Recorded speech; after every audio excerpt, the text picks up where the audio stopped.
नमस्कार, शाम के ठीक 5 बज चुके हैं। आप देख रहे हैं हमारा प्राइम टाइम डिबेट इंडिया का सवाल और मैं हूं आपके साथ प्रीति चौहान। घाटी में जल्द चुनाव होने वाले हैं। थोड़े ही दिनों पहले आपने पिछले हफ्ते देखा देश के बड़े नेता लगातार जम्मू कश्मीर के दौरे पर रहे और ऐसे में अमित शाह भी पिछले दिनों जम्मू कश्मीर के दौरे पर रहे और ऐसे में घाटी में जल्द चुनाव होने की सुगबुगाहट भी अब तेज हो गई है। एक और पार्टियां तैयारियों में जुटी है तो वहीं दूसरी ओर चुनाव आयोग और इन सब के बीच जम्मू के उपायुक्त अवनी लवासा के एक आदेश ने जम्मू कश्मीर की सियासत में जैसे भूचाल हिला दिया। आदेश है कि जम्मू में जो भी शख्स 1 साल या फिर उससे ज्यादा समय से रह रहा हो उसे नए वोटर के रूप में रजिस्टर किया जाएगा, यानी कि जम्मू में रहने वाले गैर स्थानीय लोग भी वोटर के रूप में रजिस्टर कर लिए जाएंगे। आदेश आया तो विपक्ष बौखला गया। एक एक करके कई नेताओं ने इसका विरोध किया। कोई फैसले को गलत बता रहा है तो कोई इसे बीजेपी का डर। लेकिन सवाल यहाँ यह है कि जब ये कानून अन्य राज्यों में लागू हो सकता है तो जम्मू कश्मीर में क्यों नहीं? धारा 370 खत्म किए जाने के बाद से जम्मू कश्मीर केंद्र के नियंत्रण में है। अब घाटी को विशेष राज्य का दर्जा प्राप्त नहीं है, फिर क्यों विपक्ष बेवजह का हल्ला काट रहा है? विपक्ष को ऐसा क्यों लग रहा है कि नए वोटर आएंगे तो स्थानीय वोटर कमजोर हो जाएंगे? और क्या वाकई सरकार ने वोट पर चोट किया, तो वो भी उस समय जब चुनाव की चर्चा जोरों पर है? अब इन सब सवालों का जवाब हम अपने मेहमानों से लेंगे, लेकिन उससे पहले एक रिपोर्ट आपको दिखाएंगे जो आज हमने तैयार किया है। उसे देखिए, उसके बाद जो पूरा मामला है वो थोड़ा समझने की कोशिश कीजिए। आगे तमाम हम मेहमानों से आपको मिलवाएंगे, चर्चा में आगे बढ़ेंगे। सबसे पहले रिपोर्ट। ये कोशिश करते हैं कि जम्मू और कश्मीर को मजहब और इलाकाई बुनियादों पे लड़ाने की। वोटर्स की रजिस्ट्रेशन की जो प्रक्रिया चल रही है वो बिल्कुल संविधान के अनुसार चल रही है। ये मिसयूज करके कानून की इंटरप्रिटेशन और वोटर बनाना चाहते हैं। अब जम्मू के वोटर्स पे भी भाजपा को विश्वास नहीं है।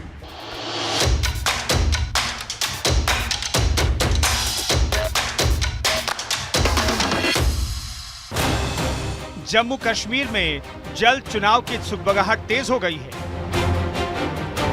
जिसे लेकर तैयारियां भी जोर शोर से चल रही हैं। कोई नई पार्टी का ऐलान कर रहा है तो कोई अपने वोट बैंक को साधने में जुटा है। इन सब के बीच जम्मू के डिप्टी कमिश्नर के एक फैसले ने घाटी की सियासत में फिर भूचाल ला दिया।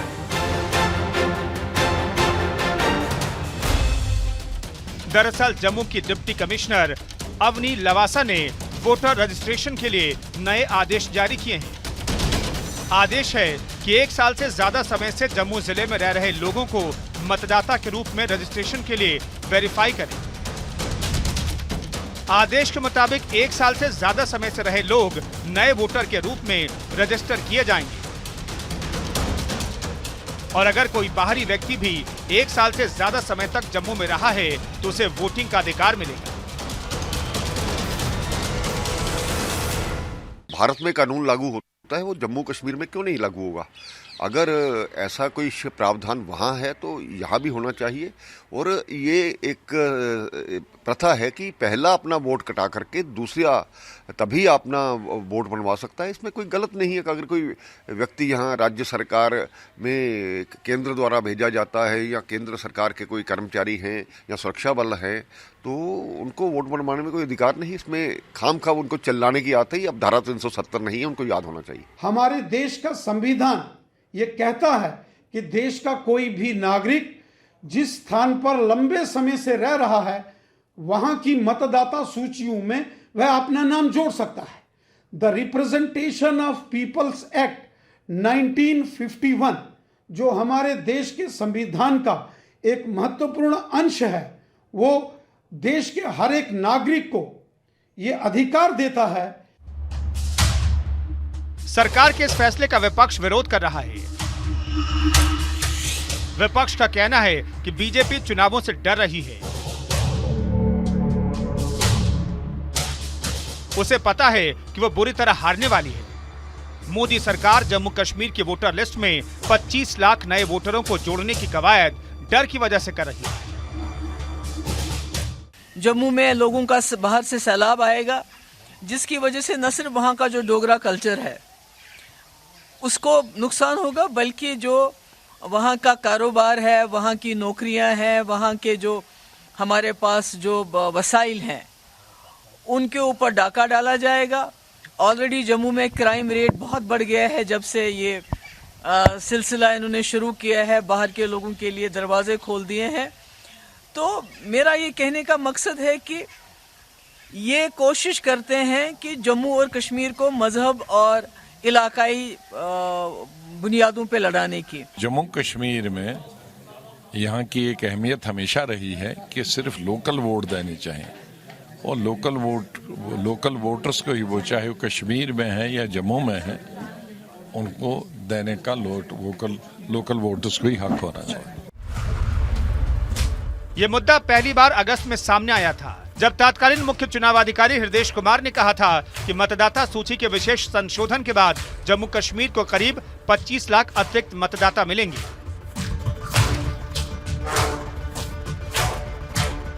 जब से नए वोटर का मुद्दा सामने आया है, तब से घाटी की सियासत में नया मोड़ आ गया है। विपक्ष इसे बीजेपी का एजेंडा बता रहा है,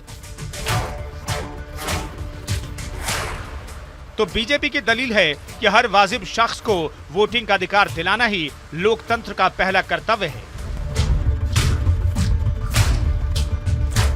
अब इसमें लोकतंत्र का फायदा ज्यादा है या फिर सियासी दलों का, यही सवाल आज इंडिया के जहन में है। Bureau report, news India. तो आपने हमारी जो रिपोर्ट है वो देख ली। अब ऐसे में सवाल कई हैं, तो सवालों के जवाब भी हम ले लेते हैं। हमारे साथ जो गेस्ट हैं उनके नाम एक बार हम आपको बता दें। डॉक्टर नूर मोहम्मद, पूर्व deputy commissioner election commission of India. Yasir Jalani, प्रवक्ता भाजपा के हमारे साथ। एडवोकेट दीपिका सिंह रजावत, प्रवक्ता कांग्रेस की, थोड़ी देर में हमारे साथ जुड़ जाएंगी। और शहनवाज मीर, नेता पीडीपी के हमारे साथ जुड़ चुके हैं। मुफ्ती शमून काशमी, सदस्य हैं पीएबी मोमा के। आप सभी का बहुत बहुत स्वागत है न्यूज़ इंडिया 24/7 के prime time debate show India के सवाल में, और मैं हूं आपके साथ प्रीति चौहान। और सबसे पहला जो सवाल है मेरा, वो इलेक्शन कमीशन ऑफ इंडिया के पूर्व deputy commissioner doctor Noor Mohammad, उनसे मेरा सवाल है। सर, आपका बहुत बहुत स्वागत है। और ऐसे में जिस तरीके से जम्मू कश्मीर में अगले साल विधानसभा चुनाव है और लगातार सियासी उठापटक आप देख रहे हो, और ऐसे में जो डिप्टी कमिश्नर हैं लवासा जी, उनका जो बयान है वो जम्मू कश्मीर के सियासत में इस वक्त भूचाल का कारण बना हुआ है वोट को लेकर के। 1 साल रेजिडेंट, और हमारे पास जो जारी किया गया है रेजिडेंट के क्या क्या मायने होंगे, किनको रेजिडेंशियलशिप में माना जाएगा, कि कौन से लोग वोट कर सकते हैं। तो मैं आपको बता दूं, वाटर, इलेक्ट्रिसिटी, गैस कनेक्शन 1 साल से जिनके पास होगा वो वोट कर पाएंगे। आधार कार्ड जिनके पास होगा जम्मू कश्मीर का वोट कर पाएंगे। Current passbook of nationalised scheduled bank, post office, Indian passport, revenue departments, land owning record including किसान भाई, रजिस्टर्ड रेंट लीज डेट और registered sale deed in case of the own house, जिनके पास अपना घर है, जो टेनेंट रह रहे हैं उनके लिए भी रजिस्टर्ड रेंट लीज डीड होना चाहिए। क्या कहेंगे सर?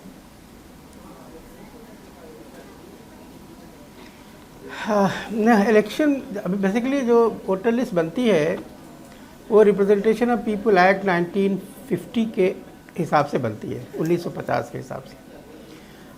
एक एक्ट था JNK का 1957 का, जिसमें थोड़ा सा डिफरेंस था। रिप्रेजेंटेशन पीपल एक्ट 1950 और JNK representation of people act 1957 में फर्क था। JNK में एक वो जोड़ा गया था टर्म परमानेंट रेजिडेंट। सो परमानेंट रेजिडेंट की वजह से हम वहाँ पे 2 वोटर लिस्ट बनानी पड़ती थी। एक तो बनानी पड़ती थी पार्लियामेंट के लिए, जिसमें तो RP एक्ट 1950 लागू होता था, और दूसरी वोटर लिस्ट बनानी पड़ती थी स्टेट के लिए, जिसमें सिर्फ रेजिडेंट की वोटर लिस्ट होती थी। सो बेसिकली अभी जो हुआ है आर्टिकल 370 के जाने से अब वो सेंट्रल एक्ट ही लागू होगा, JNK एक्ट तो ख़त्म हो गया। तो इसका मतलब ये हुआ कि परमानेंट रेजिडेंट लिस्ट वो उसकी ज़रूरत नहीं, परमानेंट के अलावा नॉन परमानेंट लोग भी उसमें वोटर लिस्ट में आ सकते हैं। सर, एक सवाल तो मैं आपसे जानना चाहूँगी, एक सवाल ये जो मैंने आप लोग को कैटेगरी बताई कि ये वो लोग हैं जो जम्मू कश्मीर में 1 साल से रह रहे हैं और ये सुविधाएं उनके पास और वो वोट कर सकते हैं, तो क्या मैं उस इनमें पे आ रहा हूँ। हाँ मैं उस पे आ रहा हूँ। बोलिए बोलिए आ रहा हूँ। दरअसल जो वोटर लिस्ट की उसमें कैटेगरी है जिसको वोटर बन सकता है, एक तो इंडियन नेशनल होना चाहिए, दूसरे 18 साल की उम्र का होना चाहिए, तीसरे ऑर्डिनरी रेजिडेंट होना चाहिए जहाँ पे रह रहा है। अब ये ऑर्डिनरी रेजिडेंट की डेफिनेशन बड़ी वाइड है। कुछ लोग कहते हैं कि जहाँ पे रात में आदमी सोता हो वही उसका ऑर्डिनरी रेजिडेंट है। अब जैसे आप JNK के बारे में बता रही हैं, 1 साल रह रहा हो वो ऑर्डिनरी रेजिडेंट माना जा रहा है जी। तो ये कुछ लोग तो मतलब ये इसमें थोड़ा सा वो है कि ऑर्डिनरी रेजिडेंट किसको माना जाए। सर बाहर के लोगों को भी मान लेंगे हालात में सर बाहर मैं सर मेरा नूर मोहम्मद साहब एक सवाल मैं यहाँ ऐड करना चाहूंगी। ये वो लोग आप मैंने कैटेगरी बता दी किस किस कौन से सुविधा लेने वाले लोग वोट कर पाएंगे। अब इसमें क्या हम उन लोगों को ऐड कर लें जो बाहर विदेशों से लोग आए हैं और 1 साल से ज्यादा समय से कश्मीर में रह रहे हैं, क्या वो भी वोट कर पाएंगे? सवाल तो इसमें भी है ना सर। हाँ, ऑर्डिनरी रेजिडेंट का मतलब ही यही होता है कि जो वहाँ रह रहा है हाँ। और रहने में कुछ लोग कहते हैं 3 महीने होना चाहिए, कहीं पे 6 महीने है, यहाँ पे 1 साल की लिमिट रखी जा रही है जो बहुत रीजनेबल है। तो इसलिए 1 साल से जो वहाँ रह रहा है कानून के हिसाब से वो RP एक्ट 1950 के हिसाब से तो वोटर बन गया हो गया हो। अब वो रजिस्ट्रेशन की बात उसकी है। लेकिन महाजाने मैं ये बात और बताना चाह रहा था कि ऐसे कई केसेस इंडिया में आए, जैसे चकमा का केस था अरुणाचल प्रदेश में। वो असम से गए थे वो लोग अरुणाचल प्रदेश में और अरुणाचल प्रदेश वाले उनको चाहते ही नहीं थे रजिस्टर्ड हो।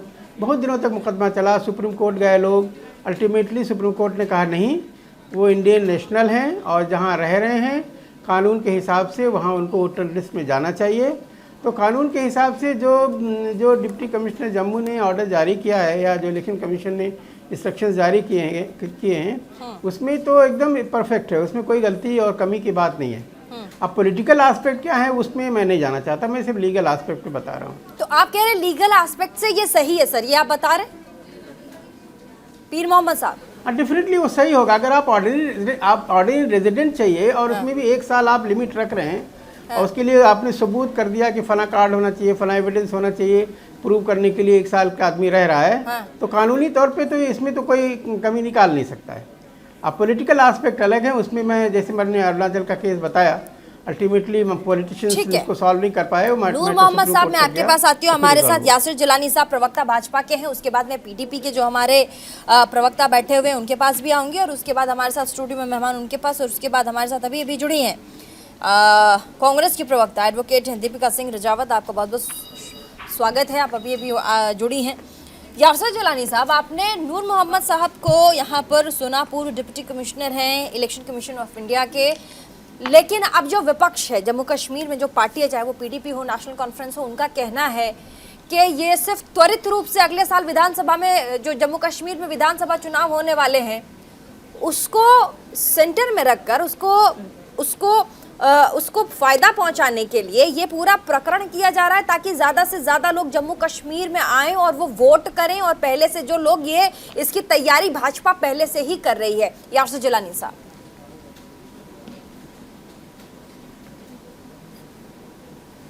प्रीति जी, देखिए विपक्ष जो है आज के दिन में किसी भी भारत के लिए अच्छे किए हुए काम को प्रकरण बता देता है, उसमें उसको खोट दिखाई देती है, उसमें उसको प्रॉब्लम आ जाती है।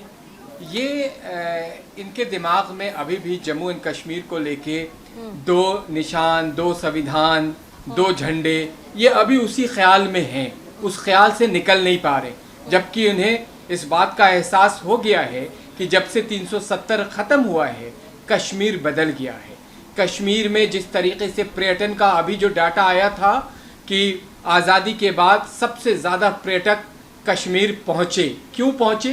क्योंकि उन्हें एक नया कश्मीर देखने को मिला है। और यहाँ तो अभी डिप्टी कमिश्नर साहब, बिल्कुल मैं इनकी बात से इत्तेफाक रखता हूँ, इन्होंने कैटेगोरिकली चीज़ों को समझाया है बिंदुवार तरीके से। देखिए, अगर आप 1 साल से हैं, आपके पास आधार कार्ड है, आपके पास ज़मीन की रजिस्ट्री है, आपके पास बिजली का बिल है, आपके पास एग्रीमेंट किसी तरह का है, गैस का कनेक्शन है, बिल्कुल एक एक चीज़ समझाया है इलेक्शन कमीशन ने अनाउंसमेंट से पहले, जिस डिप्टी कमिश्नर साहब की सब चर्चा कर रहे हैं कि अगर आप है 1 साल से ये सारी चीजें आपके पास मौजूद है तो आप वोटर बन सकते हैं। इसमें कहां से ठीक है, इलाकाई आपत्ति बात कहाँ हो ये रही पूछ है, रहे हैं ना, आपत्ति डोगरा कहाँ? कल्चर को शहनवाज लेके पीर बात हो हमारे गई, साथ, ठीक है। कश्मीरियत को लेके बात हो गई। शहनवाज ये पीर प्रीति नेता सिंह, पीडीपी के, उनसे पूछ आप- लेते हैं आपत्ति कहाँ है? देखिए, यासिर जिलानी देखिए, भाजपा आपत्ति कहाँ के है? प्रवक्ता आपत्ति इनके दिमाग और में है। साथ ही पूर्व इन- डिप्टी कमिश्नर जो है नूर मोहम्मद, उन्होंने कहा भाई, उन्होंने भी कहा कि ये लीगल है, अगर ये प्रोविजन है और ऐसा किया जा रहा है तो ये लीगल है और ऐसा हो सकता है। शहनवाज मीर, कहाँ जी, प्रॉब्लम देखिए- आ रही है? जी मैं सुन रहा था, आप सभी का सुन रहा था मैं। तो जो भी आज तक जो 15 अगस्त के बाद जो आज तक हुआ, मुझे नहीं लगता उसमें कोई भी चीज लीगलाइज हुई है। इनने एब्रोगेशन किया, वो लीगलाइज नहीं किया। ये तो बाय फोर्स कर रहे हैं सारी चीजें। ये तो जितनी भी चीजें हो रही है यहाँ पे, ये तो बाय फोर्स हो रहा है सेंट्रल गवर्नमेंट की तरफ से। पहले तो ये बोल रहे थे कि आपके पास डोमिसाइल होना चाहिए, आपके पास ये रिक्वायरमेंट्स होनी चाहिए। अच्छा, डे बाय डे ये इन चीजों को मतलब यहाँ पे इतना कॉम्प्लिकेटेड बना रहे हैं कि कहने की। और दूसरा ये है कि देखिए, मैं नहीं समझता हूँ, मुझे लगता है जो भी मतलब वहाँ पे हो रहा है, जो भी मतलब डिसीजंस आ रहे हैं सेंट्रल गवर्नमेंट की तरफ से, ये मुझे लगता है इन चीज़ों में कोई वेस्टर्न इंटरेस्ट है। जितना मतलब देखिए, जो हमने 70 सालों में कमाया था वो सब कुछ इनने ज़ाया कर दिया, और ये तो ऑनस्लॉट सारा कुछ कर रहे हैं। मुझे नहीं लगता है इसका सबसे ज़्यादा मतलब इन चीज़ों में मुझे लग रहा है कि स्ट्रेटेजिकल एरर्स हो रहे हैं, और ये इस चीज़ को इतना कॉम्प्लिकेटेड बना रहे हैं। मुझे नहीं लगता है मतलब, चलो जो भी हो रहा है हमारे ऊपर हो रहा है, बट मुझे लगता है इन फ्यूचर जो ये सारा मतलब गेम चेंजर बनेगा सारा जो भी ये कर रहे हैं। तो इससे इनको जो भी ठीक है, ये गेम चेंजर है या नहीं है, ये डर गई है, इसका जवाब मुफ्ती शमून कासमी हमारे साथ पीएबी मोमा से सुन लेते हैं पहले, उसके बाद यासिर जी मौका देंगे ठीक है। और 2 गेस्ट और हैं, प्लीज पहले एक बार बोल लेना, उसके बाद डिबेट जम के होगी। पहले बोल लेने का मौका। मुफ्ती शमून कासमी जी हमारे साथ, और सदस्य हैं मोमा के, पीएबी के। आपने तमाम अभी तक जितने पैनलिस्ट हैं उनको आपने सुना। मुफ्ती साहब, ऐसे में क्या कहेंगे आप इतने बड़े फैसले पर? लगातार भाजपा पर ये सवाल तो उठाए जा रहे हैं कि आपने महबूबा मुफ्ती को देखा, आपने नेशनल कॉन्फ्रेंस के नेताओं को देखा, वो सीधा सीधा कह रहे भाजपा डर गई है इसीलिए इस तरह के कदम उठा रही। नहीं, मैं प्रीति जी बताना चाहूँगा कि 2014 और 15 में जो इलेक्शन हुए थे, हम वहाँ गए, और उसके बाद 2016 और 17 में जो बुरहान वानी का जो कांड हुआ था, उस वक्त जब बंद था तो सिविल सोसाइटी का जो एक प्रतिनिधिमंडल होम मिनिस्ट्री की तरफ से गया था, तो हमने वहाँ जाकर के जायज़ा लिया और आम लोगों से हम मिले, इंटेलेक्चुअल से मिले, और हमने महसूस किया कि जो 370 आज उसके बाद हटी है। तो हमने आने के बाद ये कहा था होम मिनिस्ट्री से, उस वक्त के राजनाथ सिंह जी होम मिनिस्टर थे, कि 3 परिवारों ने वहाँ के यूथ को, मुसलमानों के जो यूथ थे या जो इन जनरल यूथ थे, उन्हें मेन स्ट्रीम से नहीं जोड़ा बल्कि उन्हें उससे काटने का काम किया। 1987 के अंदर जो इलेक्शन हुआ था, उन लोगों ने पार्टिसिपेट किया था। उस वक्त फारूक अब्दुल्ला की सरकार थी, और उन्होंने क्या किया कि उनके बैलेट्स बक्सों के ऊपर कब्जा कर लिया। तो फिर उन नौजवानों ने उस वक्त के वो भटक गए, और उन्होंने वो काम किया जो पूरे कश्मीर के लिए और पूरे देश के लिए और ख़ास तौर से कश्मीरी मुसलमानों के लिए और पूरी दुनिया के मुसलमानों के लिए बहुत शर्म की बात थी कि जो प्रोसेस हमारे जो हैं अपनी बातों से और अपने आचरण से हो सकते थे, वो कभी बंदूक से हल नहीं हो सकते। तो हमने आने के बाद कहा कि इन 3 परिवारों ने मुख्य धारा से वहाँ के नौजवानों को काटा है। अगर वो यूथ राजनीति में सक्रिय होता और मेन स्ट्रीम में आता तो आज कश्मीर बहुत आगे होता। मैं ये समझता हूँ कि सेंटर ने ये फैसला लेकर के 370 को हटा करके वहाँ से एक बड़ा काम किया है कि कश्मीर का अभिन्न अंग तो कश्मीर हिंदुस्तान का था ही। आज सारे लोगों को ये अधिकार है, हक है कि कोई भी हिंदुस्तानी किसी भी जगह जा करके अपने वोट का, अपने मत का अधिकार, अपना मत का अधिकार इस्तेमाल कर सकता है। तो अगर कश्मीर में जाकर के वो वोटर हो सकता है, और अभी जैसे पूर्व डिप्टी कमिश्नर इलेक्शन कमीशन ने बताया कि ये सारा लीगली है, तो इसमें कोई एतराज नहीं होना चाहिए। बल्कि मैं तो ये कहना चाहता हूं कि कश्मीर के नौजवानों के लिए एक मौका आया है कि वो मेन स्ट्रीम से जुड़े और वो राजनीति और सियासत में सक्रिय हों और अपने मसाइल को खुद हल करें। और ये अलगाववाद, आतंकवाद, जिसका कोई ताल्लुक में मजहब से नहीं बल्कि इंसानियत जो है, वो इसके लिए किसी भी कीमत के ऊपर उसे जायज नहीं ठहराया जा सकता। मैं प्रीति तुम्हारे जरिए से, आपके माध्यम से कहना चाहूंगा कश्मीर के नौजवानों से कि ये मौका आया है, तो फिर आप स्थानीय पार्टियां जो कश्मीर और आइए राजनीति के अंदर सियासत में हिस्सा लीजिए और अपने मसाइल खुद हल करिए। जो लोकल पार्टियां हैं, जो वहाँ की पार्टियां हैं, वो फिर विरोध क्यों कर रही है? आप ये बात समझ रहे हैं और आप खुद भी कश्मीर से ताल्लुक रखते हैं। ऐसे में वहाँ की जो पार्टियां हैं, महबूबा मुफ्ती जैसे बड़े चेहरे, फारूक अब्दुल्ला जैसे बड़े चेहरे, ये फिर विरोध में क्यों है? नहीं, ये इसलिए विरोध में है ना कि इन्होंने बड़ी आसानी के साथ 70 साल जो इन्होंने गुजारे हैं और जिस तरह से इन्होंने उन तमाम स्कीमों का, तमाम पैसे का मिसयूज किया है। कश्मीर तो इनके हवाले था। सेंटर की 3 चीजें थी सिर्फ, यानी आप समझिए कि डिफेंस, करेंसी और सूचना प्रसारण, इसके अलावा तो सारी चीजें इनके हाथ में थी। आज इन्होंने 70 साल के अंदर अगर 370 ना हटती, एक गेस्ट और है, उनको भी सुन लेते हैं, उसके बाद डिबेट में जाएंगे। एडवोकेट दीपिका सिंह रजावत हमारे साथ मौजूद हैं। एडवोकेट दीपिका सिंह रजावत, प्रवक्ता कांग्रेस की, हमारे साथ मौजूद हैं। कश्मीर से इनका ताल्लुक है, कई बार हमारे साथ डिबेट शो में आ चुके हैं और कश्मीर के प्रति इनके लगाव को हम सब जानते हैं। ऐसे में दीपिका जी, आपने तमाम पैनलिस्टों को बहुत गंभीरता के साथ सुना और ऐसे में आपने सुना, खुद अभी मोहम्मद साहब भी कह रहे थे कि जो हो रहा है बिल्कुल ठीक हो रहा है। साथ में वोट करने का जो अधिकार अब दिया जा रहा है, 1 साल से ज़्यादा समय से जो कश्मीर में लोग रह रहे हैं वो वोट कर पाएंगे। इससे बड़ी बात अब कुछ हो नहीं सकती। प्रीति जी, एक्चुअली आपकी वॉइस बहुत क्लियर नहीं है, बहुत धीमे से मुझे आवाज आ रही है। दीपिका जी, मेरी आवाज आपको क्लियर है? Understand your question. मेरी आवाज अभी आपको आ रही है? मुझे बहुत धीमी आवाज आ रही है। एक बार टेक्निकल टीम से मैं कहूंगी जरा आपसे संपर्क साधे और आवाज दुरुस्त करने की कोशिश करें, तब तक हम आगे बढ़ेंगे। यासर जलानी कुछ कह रहे थे, उसके बाद आपके पास लौटती हूँ। जलानी साहब।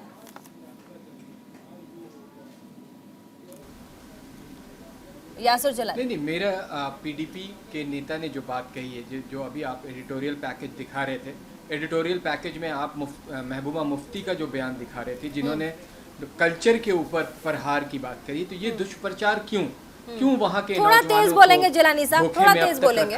क्यों वहाँ के नौजवानों को मेन स्ट्रीम से काटा गया? आवाज क्यों वहाँ के नौजवानों को इस तरीके से धोखे में रखा गया? आपको आवाज आ रही है मेरी? दीपिका आवाज आ रही है? ठीक है, मैं अभी आती हूँ। यासर जलानी, एक प्रवक्ता रह गई है कांग्रेस की, मैं अभी आती हूँ, उनकी आवाज चली गई। महबूबा मुफ्ती और कांग्रेस के लीडर। हाँ ठीक है, दीपिका रजावत हमारे साथ बहुत समय से जुड़ी हुई हैं, साथ ही कांग्रेस की प्रवक्ता हैं, कश्मीर से इनका ताल्लुक है। और दीपिका, मैं आपके बारे में ये सब चीज़ें बता रही थी और साथ ही आपने तमाम पैनलिस्टों को सुना भी। मैं कह रही हूँ जिस तरीके से अब केंद्र सरकार आगे आकर ये पहल कर रही है कि जो 1 साल से ज़्यादा समय से जम्मू कश्मीर में रह रहा है वो वोट कर सकता है, उसका अधिकार है। ये वो दस्तावेज होंगे जिनके पास होंगे, यहाँ पर जिसको लिस्ट किया गया वो सब वोट करने का अधिकार रखते हैं।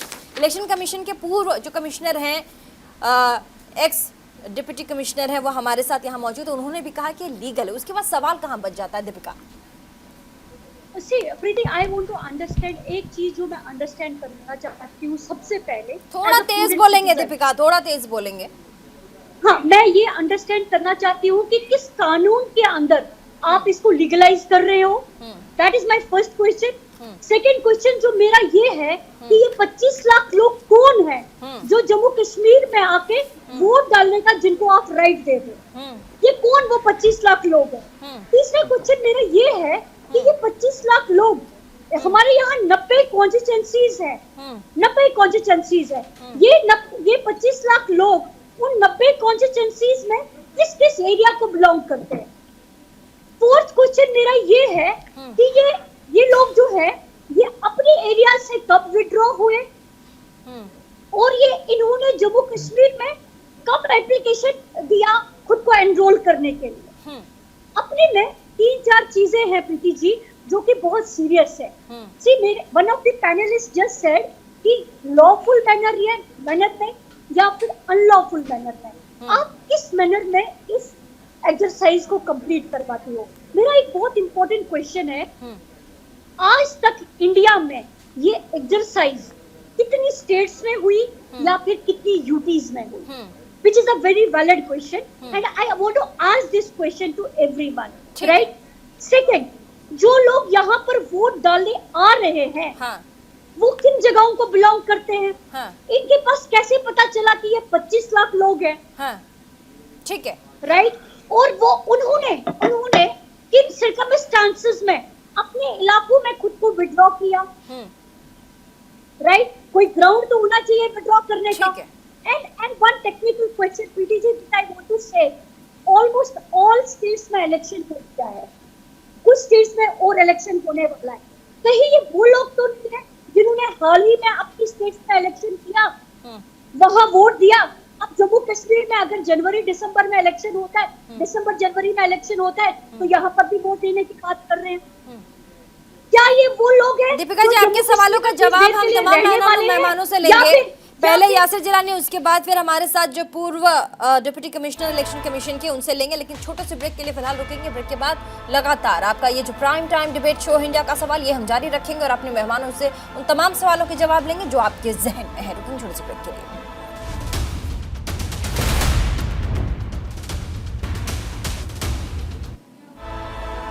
एक बार फिर से आप सभी का बहुत बहुत स्वागत है ब्रेक के बाद इंडिया के सवाल में। और जिस तरीके से आपने देखा, दीपिका रजावत जो हमारे साथ कांग्रेस की प्रवक्ता हैं, जम्मू कश्मीर से उनका ताल्लुक है, काफ़ी गंभीर सवाल उठाए हैं दीपिका ने। और उन सवालों के जो जवाब है, सबसे पहला वो मैं लेना चाहूँगी, मुफ्ती शमून काशमी जी हैं हमारे साथ स्टूडियो में मौजूद हैं। सर, आपने दीपिका जी को सुना, वो कांग्रेस की प्रवक्ता है, वो कह रही हैं कि आप मुझको पहले ये बताइए, जिन लोगों को वोट देने के लिए चुना जाएगा 25 लाख लोग होंगे, ये 25 लाख लोग आखिर होंगे कौन?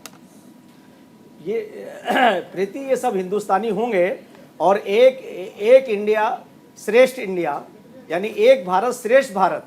हम सब भारतीय हैं और हम भारतीयों को ये हमारा मौलिक अधिकार है कि हम किसी भी जगह अपना वोट का, अपने मत का प्रयोग कर सकते हैं। ये हिंदुस्तान के लोकतंत्र में ही मुमकिन था और मुमकिन है।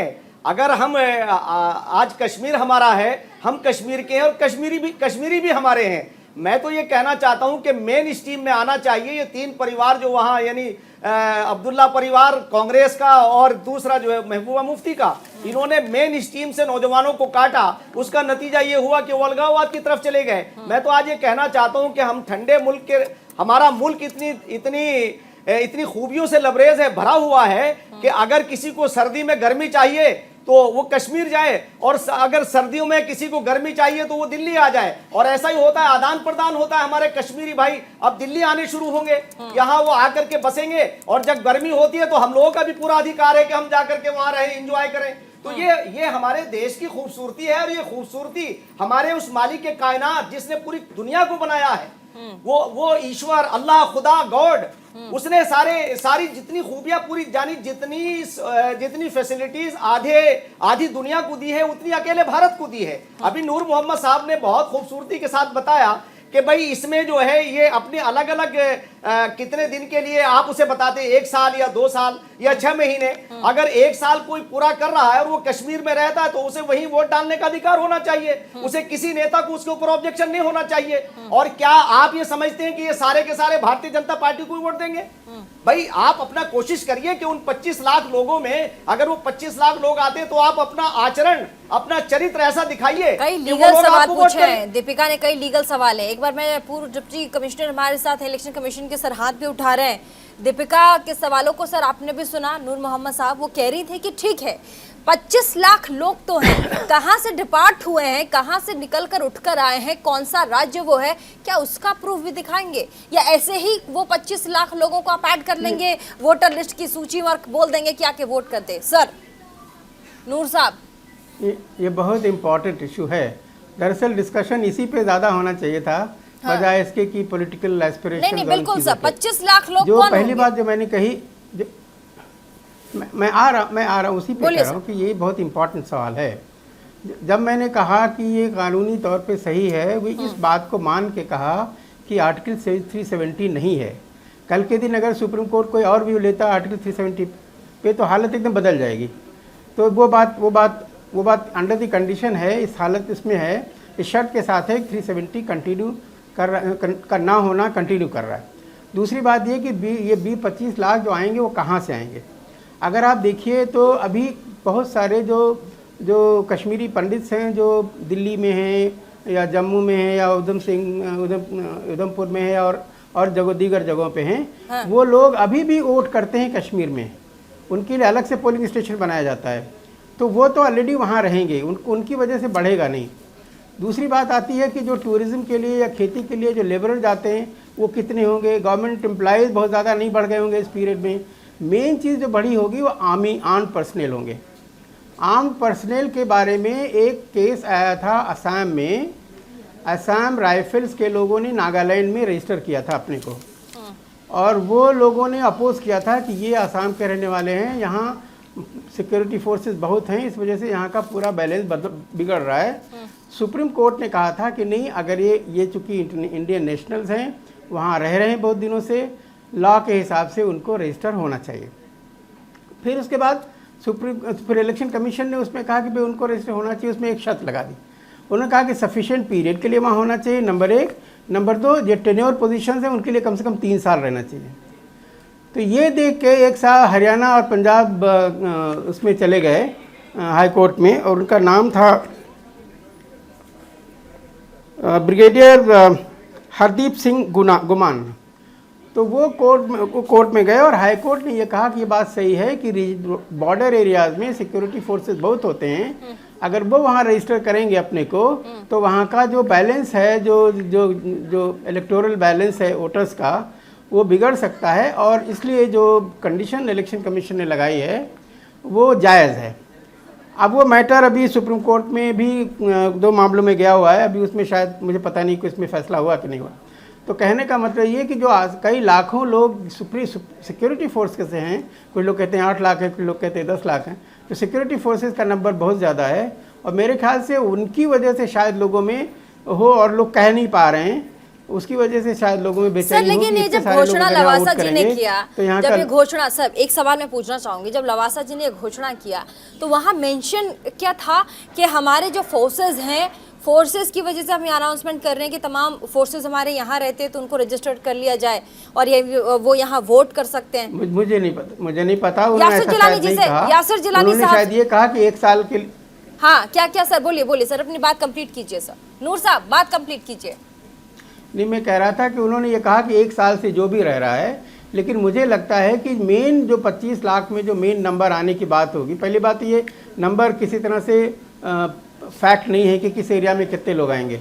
अपेरेंटली मेरा गेस है कि शायद ये सिक्योरिटी फोर्सेस बहुत हैं वहाँ पे, और बॉर्डर एरियाज में जहाँ सिक्योरिटी सिचुएशंस होती हैं वो बहुत होते हैं, और इसीलिए उनको पहले पोस्टल बैलेट दिया जाता था। ये मेंशन है यासिर जिलानी साहब, क्या ये मेंशन नहीं है? मेंशन नहीं है, शायद में नहीं है। यासिर जिलानी साहब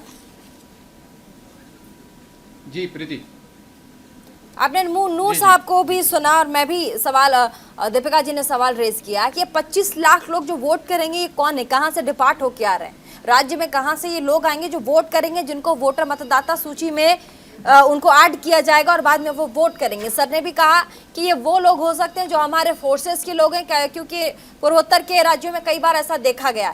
लेकिन लवासा जी ने जब ये कहा था तो क्या उन्होंने ये ऐड किया था कि हमारे यहाँ क्योंकि फोर्सेस की संख्या इतनी ज़्यादा है तो हम इस तरह का जो प्रावधान है वो कर रहे हैं वोटिंग को लेकर? देखिए, मुझे लगता है कि कांग्रेस की प्रवक्ता वकील हैं और कानूनी दावपेच बहुत शानदार तरीके से जानती हैं और कानून के ऊपर सवाल उठा रही हैं दीपिका जी। भाई, भारत के लोग हैं, भारत के नागरिक का हक है कि अपने किसी भी राज्य का अगर वो निवासी बन के वहाँ पे वोट करता है, वहाँ का वोट करता नहीं, जेन्युइन कैसे है आप उनसे पूछिए ना, कौन सा कानून का प्रावधान वो पूछ रहे थे जो उन्हें नहीं मालूम है। अभी नूर साहब ने भी कहा कि ये सवाल जेन्युइन है, कहाँ से डिबेट होके आए हैं ये जानने का। अगर वो वकील नहीं होती, एक नहीं, अगर वो एज ए वकील उन्होंने बात अपनी रखी है, अच्छी जानकार हैं, केसेस लड़ती हैं, बहुत सारी केसेस उन्होंने लड़ा है, तो वो इस बात को जानते नहीं है कि जो भारत का नागरिक है, और फोर्सेस हमारे भारत के पहले नागरिक हैं, फिर हमारे सुरक्षा के लिए, हमारी सुरक्षा के लिए, हमारे कश्मीरी पंडित भाइयों की सुरक्षा के लिए, ठीक है, आप ही बता दीजिए 25 लाख लोग कौन होंगे, आप ही बता दीजिए, जिस उनकी दुविधा दूर कर दीजिए। आज महबूबा मुफ्ती कह रही हैं, दीपिका की दुविधा को दूर कर दीजिए। 25 लाख लोग कौन होंगे बताइए। प्रीति जी सुनिए, प्रीति कर रहा हूं ना, प्रीति जी सुनिए तो सही। जिस कल्चर पे प्रहार की बात कह रही हैं, जिनको वो जिन नौजवानों को बहिष्कार करने की बात कर रही हैं, जिनको वो एक तरीके से वहाँ के सौहार्द को, जो सौहार्द वहाँ पे एक दूसरे में सम्माहित हुआ है, उसको बिगाड़ने की बात कर रही है महबूबा मुफ्ती। क्या उससे सवाल करेंगी कांग्रेस की प्रवक्ता? नहीं करेंगी, क्योंकि विपक्ष जो है किसी भी अच्छे काम के लिए रोड़ा बना के आज साथ खड़ा हो जाता है। इन्हें कश्मीर में डर लग रहा है कि सरकार जो है वो भारतीय जनता पार्टी की लोगों ने पसंद करी और बनने जा रही है। इन्होंने देखा था जो छोटे इकाई का बीडीसी का चुनाव होता है, कश्मीर श्रीनगर में भाजपा ने अपना परचम लहराया है। ये दिखाता है एकता, ये दिखाता है सबका साथ, विकास को चरितार्थ होते हुए कश्मीर में। इनकी बेचैनी विपक्ष की क्यों है? क्योंकि इन्हें इस बात का डर लग रहा है कि कांग्रेस विलुप्त हो रही है, गुपकार गैंग कहीं अब सामने नहीं आ सकती है। फारूक अब्दुल्ला फैमिली बहुत दिनों से तक कश्मीरी भाइयों को, कश्मीरी बच्चों को बेवकूफ़ बना के अपनी हुकूमत रखी। मुफ्ती महबूबा की फैमिली ने, उनके फादर साहब से लेके उनके तमाम लोगों ने वो कश्मीरी लोगों को ठगा है। अब कश्मीरी लोग चैन की सांस ले रहे हैं। ये इस पे कभी विचार नहीं कर सकते। ठीक है, अब 25 लाख लोग कौन होंगे, जवाब दे दीजिए। 25 लाख लोग कौन होंगे? करोड़ से ज्यादा 25 लाख लोग कौन होंगे? कश्मीर में अभी पहुंचे हैं, ये पर्यटन को बढ़ावा मिल रहा है। यासिर जिलानी साहब, 25 लाख लोग मैं पहले भी कहा मैंने कि भारतीय होंगे, और आप भी फिर कह रहा हूँ, पहले भी कह रहा हूँ, कौन से राज्य से आए हैं, कितने समय से रह रहे हैं, वो कह रहे हैं। अभी फिर पूरा डिटेल कौन देगा, कहाँ से आए, कितने समय से रह रहे हैं? वो हमारे, देखिए कश्मीर भारत का सिरमौर है, कश्मीर भारत का सिरमौर है, और भारतीय कश्मीर में जाके वोट करेंगे, इससे गर्व की बात और क्या होगी।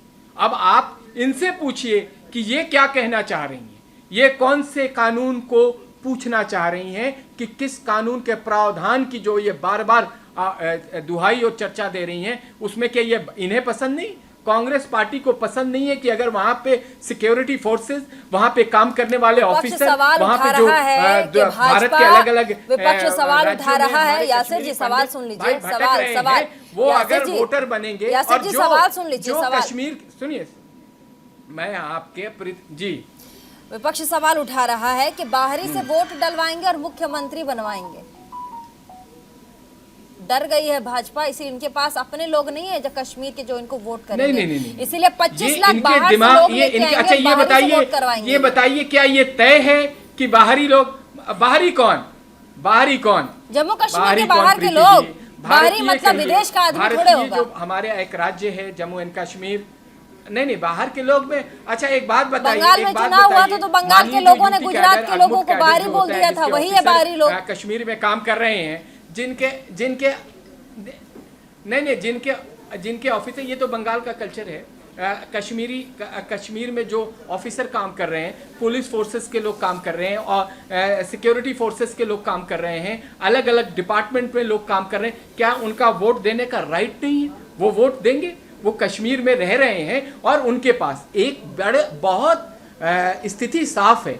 आपके पास वोटर आईडी कार्ड, आपके पास आधार कार्ड, आपके पास रजिस्ट्री जमीन की, आपके पास बिजली का कनेक्शन 1 साल पुराना है। आप अपने आप को ये कानूनी जो दावपेच की बात कर रहे हैं, ये कानून बता रहे हैं, ये हम और आप नहीं कह रहे। ये जो जिन लोगों ने वहां पे सारी चीजें डिजाइन करी हैं, शहनवाज मीर पीडीपी के नेता, ठीक है, आप जो कह रहे हैं उसका जवाब आप लेने का वक्त है। आप कश्मीर आगे बढ़ रहे हैं, बढ़ने दीजिए। शहनवाज मीर पीडीपी के नेता हैं, यासिर जिलानी भाजपा के प्रवक्ता, आपने इनको बोलते हुए सुना। शहनवाज मीर जी, शहनवाज मीर हमारे साथ हैं, ठीक है, मैं आप वापस आती हूँ, लेकिन इससे पहले मैं आपको, शहनवाज मीर हमारे साथ हैं, आपको मेरी आवाज आ रही है शहनवाज? ठीक है। नूर साहब, आपने जैसा कि यासिर जिलानी को भी जवाब देते हुए सुना, वो कह रहे थे कि भारतीय होंगे, बार बार ये क्यों पूछा जा रहा है कि वो तो 25 भारतीय लाख? तो पहली कंडीशन है। तो यही तो मैं भी कह रही हूँ सर, वो तो पहली कंडीशन है कि भारतीय होंगे। दीपिका जी ने सवाल पूछा था कि कौन लोग होंगे और कहां से, किस राज्य से डिपार्ट हो रहे हैं। वो तो वही रीजनल इम्बैलेंस की बात हो रही है। लोग कह रहे हैं कि बाहर से लोग आ जाएंगे। दरअसल इस वक्त सिचुएशन ये है जो सब पॉलिटिकल पार्टीज को चाहिए कि, क्योंकि वोटर रजिस्ट्रेशन का टाइम ऐसा है जो इस वक्त अगर कोई गड़बड़ कर ले जो पार्टी, वो हमेशा फायदे में रहेगी। तो इसलिए चाहिए ये कि सभी पॉलिटिकल पार्टीज चौकन्ने रहें और जो क्राइटेरिया है उससे आगे कोई आदमी रजिस्टर ना हो पाए मिसरिप्रेजेंट करके, ठीक है, गलत सबूत डाल के। और मुफ्ती शमून साहब, ये सवाल तो बड़ा जायज है ना सर। आप भले ही कहीं भी रहते हो, लेकिन अगर आप कश्मीर के नागरिक हैं तो ये सवाल तो बड़ा लाजमी सा और आपके जहन में उठना लाजमी है कि वो 25 लाख कौन होंगे जो आपके जम्मू कश्मीर की हुकूमत, नई हुकूमत को बनाने के लिए वोट डालेंगे। वो जानना आपका अधिकार है सर। 25 लाख बाहरी कौन होंगे? नहीं, देखिए, पहली बात तो ये कि वो मुझे लगता है गेस फिगर है कि वो नहीं होंगे, 25 होंगे या 24 होंगे। सवाल वो है जो 1 साल से ज़्यादा से वहाँ रह रहे हैं, चाहे वो मजदूर हों या वहाँ कोई और बिजनेस करने वाले लोग हों। जब 370 ख़त्म होने के बाद सबको ये अधिकार है कि वो कश्मीर में जाकर अपना वोट बनवा सकता है, अपना आधार कार्ड बनवा सकता है। तो कश्मीर बिल्कुल पूरा एक हिंदुस्तान का एक हिस्सा है और तो हिंदुस्तान के मतदाताओं को ये अधिकार हासिल है कि वोट एक ही बार प्रयोग करेंगे, इस्तेमाल करेंगे, मगर वो कहीं भी कर सकते हैं। अगर उनका वोट वो वहाँ दे रहे हैं तो क्या जो अदर्स पार्टियां हैं, यानी कांग्रेस है, एनसीपी है और आपके मुफ्ती महबूबा की पार्टी है, तो क्या वो ये समझ रहे हैं कि ये सब कोई भारतीय जनता पार्टी को वोट देंगे? आप अच्छा, जैसे अभी नूर मोहम्मद साहब ने कहा कि आप सब लोग अपना ये देखिए, अपनी चीज करिए कि ये लोकतंत्र के अंदर ये राजतंत्र नहीं है, अब ये लोकतंत्र है और लोकतंत्र में आप जाइए, आप उन्हें प्रेरित करिए, उन्हें प्रभावित करिए। अब अभी आपको थोड़ी मेहनत करनी पड़ेगी, इसलिए परेशान हो रहे हैं। मैं यही तो कहना चाहता हूं कि यूथ है कश्मीरी, उसे राजनीति में हिस्सा लेना चाहिए। उसे ये नहीं करना चाहिए कि 370 खत्म होगी तो ये होगा। अरे भाई, पूरा हिंदुस्तान है, कहीं भी जाके बसो। जैसे मैंने पहले कहा कि जब सर्दी आती है तो हमारे कश्मीरी भाई दिल्ली की तरफ आते हैं और वो यहाँ रहते हैं, और जब गर्मी आने लगती है तो वो यहाँ से चले जाते हैं। तो ये क्या खूबसूरत माहौल हो कि हम भाइयों की तरह यहाँ रहें और जब गर्मी में हमें ज़रूरत हो तो हम भी वहाँ जाएं। तो इसलिए मैं ये कहना चाहता हूँ कि ये कश्मीर के लोगों के लिए बहुत अच्छा मौका आया है कि आप हमारा अभिन्न अंग है और बेहतरीन जगह पे आप रहते हैं। महबूबा मुफ्ती हमेशा से कहती रही है, महबूबा मुफ्ती हमेशा से कहती रही हैं कि मजलूमों की आवाज़ हम ही बनेंगे और ऐसे में सवाल तो हम ही पूछेंगे। अगर वो पूछ रही हैं कि भाजपा डर गई है और इसीलिए 25 लाख इंपोर्ट होगा, तो क्या गलत है सर? सवाल कहाँ गलत है ये? नूर मोहम्मद, ठीक है, नूर साहब जवाब देंगे, हाथ उठा रहे हैं। मैं एक बात कहना चाह रहा था। दरअसल क्षेत्रीय जो सेंसिटिविटीज़ हैं, क्षेत्रीय सेंसिटिविटीज़ आपने देखा, मैंने बताया अरुणाचल प्रदेश का मामला बताया, मैंने नागालैंड का बताया, उसी तरह कश्मीर में क्षेत्रीय सेंसिटिविटीज़ हैं। अब ये बात है कि ये 25 की फिगर जो है, मुझे लगता है कि ये एक गेस फिगर है, क्योंकि पार्लियामेंट में जो वोटर लिस्ट होती थी वो तो वही वोटर लिस्ट होती थी जो अब है। सिर्फ असेंबली की वोटर लिस्ट में थोड़ा फर्क आएगा ना। पार्लियामेंट की वोटर लिस्ट तो वही रहेगी। तो मेरे ख्याल से जोड़ना देखना ये चाहिए कि पार्लियामेंट की लिस्ट क्या थी, और अगर वही थी तो जो फिगर है वो लगभग वही आना चाहिए। उसी के हिसाब से 5-10% की इंक्रीज होना चाहिए जो इतने सालों से वोटर लिस्ट बनी है। तो ज़्यादा मेरे ख्याल से 25 लाख आने की उम्मीद नहीं है। और मेन कंसर्न हो सकता है लोगों को सिक्योरिटी फोर्सेस का, क्योंकि वहाँ बहुत सारे सिक्योरिटी फोर्सेस हैं और बहुत दिनों से हैं, तो उनके बढ़ने का चांस हो सकता है। और वो ठीक है, अगले साल विधानसभा चुनाव है। जिलानी साहब, किन मुद्दों पर भाजपा चुनाव लड़ेगी जम्मू कश्मीर में?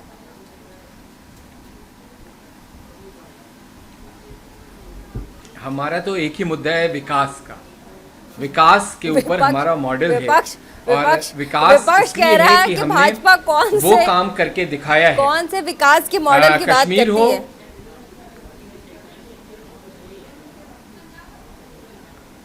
तो प्रीति जी, विपक्ष का नाम तो बताइए, कौन है विपक्ष में जो ये बात कह रहे हैं? अरे महबूबा जी कह रही हैं बार बार। आप सवाल तो कर सकती हैं, लेकिन विपक्ष का नाम बताइए। और मैं महबूबा जी कहती हैं, कांग्रेस के लोग कह रहे हैं कौन सा विकास का मुद्दा? वो कह रहे हैं जम्मू कश्मीर में कितना विकास हो गया, बताइए। आप विकास के नाम पे आप कह रहे हैं।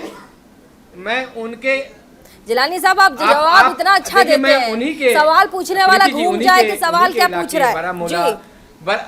उन्हीं के इलाके बारामूला, अनंतनाग, सुनिए ना, सुनिए ना, विपक्ष का सुनिए ना, उन्हीं के इलाके बारामूला, अनंतनाग, सोनमर्ग, गुलमर्ग, ये सब इलाके हैं जिस पे इनका दावा ये था कि ये जो जिस तरफ महबूबा मुफ्ती कह देंगी उस तरफ आवाम चली जाएगी।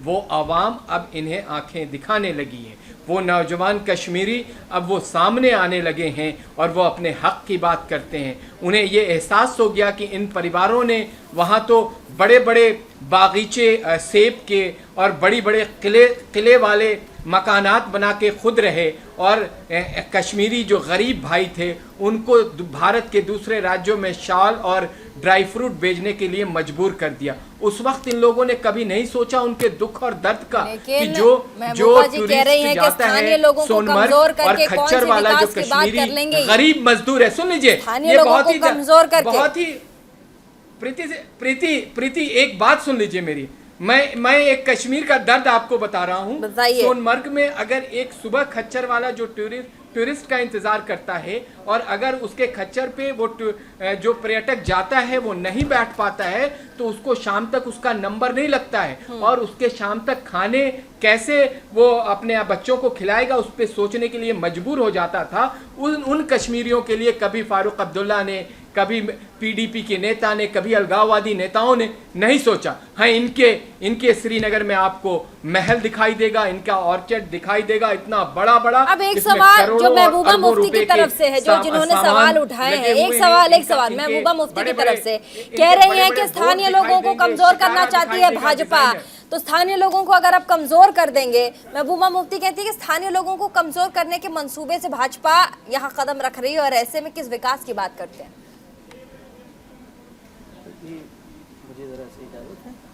अरे प्रीति जी, मैं तो आप मुझे कश्मीर का शहर बताइए, मैं आपको विकास बताता हूँ। हाँ, आप कश्मीर के लोगों से पूछिए। हाँ, जिस मेडिकल कॉलेज की तस्वुर नहीं कर सकता था पूरा कश्मीर, हाँ, आज वहाँ नया मेडिकल कॉलेज खड़ा हो रहा है। आज जिस मेडिकल की व्यवस्था इतनी खराब थी इनकी हुकूमत के दौरान, इन परिवार के हुकूमत के दौरान, आज मेडिकल व्यवस्था वहाँ पे शानदार है। एलजी साहब के अंडर कंट्रोल में जो काम हो रहा है, आज शिक्षा का स्तर बहुत शानदार हुआ है। जिस शिक्षा को छोड़ के कश्मीरी हिंदुस्तान के अलग अलग राज्यों में अपने बच्चों को भेजा करते थे, आज उनके बच्चे कश्मीर में अच्छी एजुकेशन, हायर एजुकेशन ले रहे हैं और वहीं इंजीनियर और डॉक्टर बनने की तमन्ना उनकी, वहीं से यूपीएससी क्वालिफाई करके आईएएस और आईपीएस बन रहे हैं। ये कश्मीर में बदलाव है 370 के बाद। ये एक बार फाइनल कमेंट ले लेते हैं, बाइंड अप का समय हो गया है। जिलानी साहब हमारे साथ दीपिका थी, दोबारा उनसे संपर्क नहीं हो पाया नेटवर्क के कारण, ऐसे में फाइनल कमेंट आपसे लेंगे। मुफ्ती शमून कासमी जी, फाइनल कमेंट जरा दे दीजिएगा व्यूअर्स को, क्या कहना चाहिए? प्रीति जी, सेंटर ने यानी गवर्नमेंट ऑफ इंडिया ने और ख़ास तौर से प्रधानमंत्री ने सबका साथ, सबका विकास, सबका विश्वास का नारा उनका, उसने बहुत काम भारत में किया है कि जो लोग मुख्य धारा से कटे हुए थे वो मुख्य धारा से जुड़ रहे हैं। मैं समझता हूं कि आने वाले दिनों में श्री नरेंद्र मोदी जी के नेतृत्व में पूरा हिंदुस्तान जो है वो गर्व करेगा और ये भाईचारा जो हम सब एक नरो नारी की संतान, एक ईश्वर का परिवार है, वो गूंजेगा और कश्मीरी और भारतीय यानी हम सब भारतीय होंगे।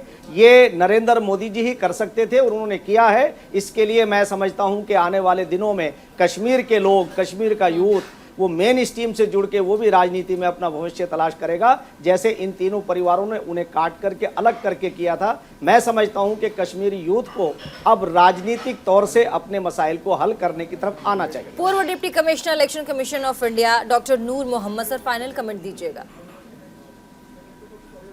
मेरा सिर्फ इतने कहना है कि जहां तक इलेक्शन कमीशन का सवाल है, इलेक्शन कमीशन हमेशा कानून का इम्प्लीमेंटेशन करती है, कानून के हिसाब से वो वोटर लिस्ट बनाती है, इलेक्शन करवाती है। तो जब तक ये कानून है तब तक इलेक्शन कमीशन जो कर रही है उसके हिसाब से, अगर किसी को आपत्ति है तो वो पॉलिटिकल वे में पार्लियामेंट जाएं, उसमें कानून में चेंज कराएं अगर कोई ऐसी चीज़ है तो। अपरेंटली लगता है कि जो इलेक्शन कमीशन के पास और कोई चारा नहीं है कानून को पालन करने के अलावा। ठीक है, यासर जिलानी साहब फाइनल कमेंट, उसके बाद बाइंड अप।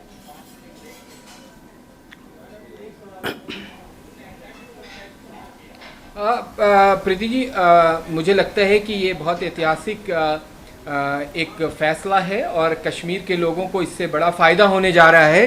कश्मीर में एक नया इतिहास लिखने के कश्मीर फिर कागार पे है। जब 370 हटा था तब भी कश्मीर के लोगों ने उस वक्त थोड़ी सी उन्हें जो चीज़ें समझ में नहीं आ रही थी वो अब वो समझ में आ गई कि, और जिस तरीके से पीछे आपने देखा है कि हमारे होम मिनिस्टर ने लगातार कश्मीर के दौरे पे रहे और लोगों का जो एक उन्हें प्यार मिला है, लोगों का उनको जो बड़े लोगों का आशीर्वाद मिला है, वो अभिभूत करता है देखने के बाद। इसी तरीके से मुझे यकीन है कि फ़िज़ा और भी बदलेगी, कश्मीर और भी तरक्की करेगा और हिंदुस्तान के उन राज्यों में शामिल होगा जो राज्य सबसे आगे खड़े हैं। बहुत बहुत शुक्रिया तमाम मेहमान हमारे साथ जुड़े, और ऐसे में वो 2 गेस्ट जिनसे हम संपर्क नहीं साध पाए उनके लिए बहुत बहुत माफ़ी चाहेंगे। नेटवर्क प्रॉब्लम के कारण, टेक्निकल प्रॉब्लम के कारण उनसे संपर्क साध नहीं पाए हम। लेकिन आपने तमाम पार्टियों को सुना, आपने पीडीपी, आपने कांग्रेस की प्रवक्ता और साथ ही तमाम हमारे मेहमान जो जुड़े हुए थे, आपने उनसे भी बातचीत की और आपने सुना कि कैसे कश्मीर का जो माहौल है बदल रहा है, क्योंकि अगले साल विधानसभा चुनाव है कश्मीर में और ऐसे में राजनीति वहाँ अभी सर चढ़कर बोल रही है। लगातार जो वोटर सूची अभी नई जिस तरीके से जारी किया गया है और कहा गया है कि किन लोगों को वोटर सूची में अधिकार मिलेगा उसको लेकर बवाल छिड़ा हुआ है। रुकेंगे छोटे से ब्रेक के लिए, ब्रेक के बाद खबरों का सिलसिला लगातार जारी रहेगा। देखना न भूलें न्यूज़ इंडिया 24/7।